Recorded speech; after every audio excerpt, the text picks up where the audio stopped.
কি সর্বদা সকলের কাছে সুসমাচার প্রচার ও মণ্ডলীর পরিচর্যা করিতে প্রস্তুত আছো? ধন্যবাদ।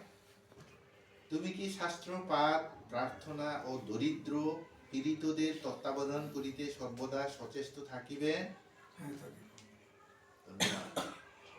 তুমি কি শাস্ত্র বিরুদ্ধ সর্ববিধ ভ্রান্ত মত হইতে মণ্ডলীর লোকদের রক্ষা করিতে যত্নবান হইবে?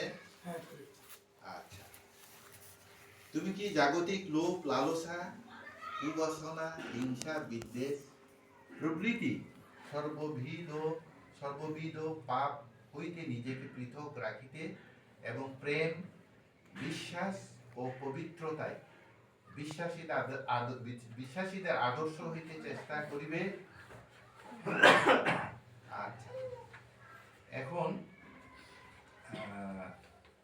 আমরা জানি যে পরিচর্যাকারী হিসেবে তাকে সমর্থন করা হচ্ছে, এবং আমরা এখন হয়তো সকলের একটু মতামত হয়তো আমরা এইভাবে বলতে পারি যে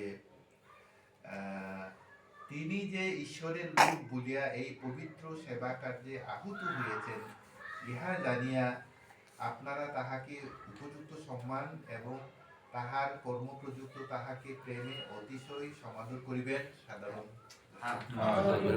ধন্যবাদ। আমি খুব খুশি। আপনারা সকলেই যে সুসমাচারের সাক্ষী ও সেবক হইবার জন্য আহুত, ইহা স্মরণ করিয়া নিজ নিজ শক্তি ও সামর্থ্য অনুসারে তাহার কার্যে তাহাকে যথাসাধ্য সাহায্য করিবেন। আচ্ছা, আমি এখন চাই যেন রাবিন্দা আপনি বয়স্ক হিসেবে এবং আত্মায় অভিজ্ঞতায় পরিপূর্ণ জনকে দেখিয়া লও, তাহাদিগকে আমরা এই কার্যের ভার দিব। তাহারা ইহাদিগকে প্রেরিতগণের সম্মুখে উপস্থিত করিল এবং তাহারা প্রার্থনা করিয়া ইহাদের উপরে হস্তার্পণ করিলেন। আমরা এখন তার মাথায় একটু তেল দিই। আমরা হাত দেব। এখন আপনি আগে হ্যাঁ,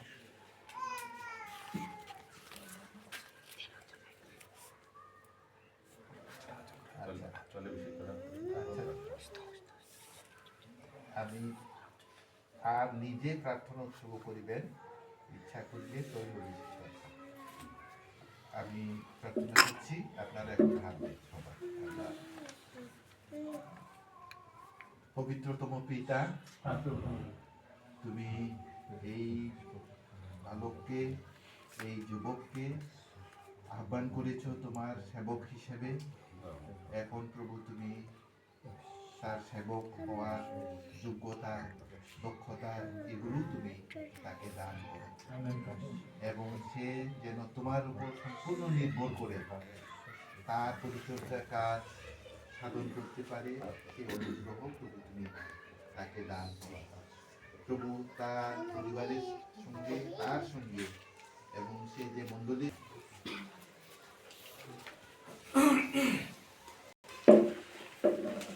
আমাদের প্রোগ্রামে এখন প্রভুর ভোজের ব্যবস্থা আছে। আমি অনুরোধ করি যে আসলে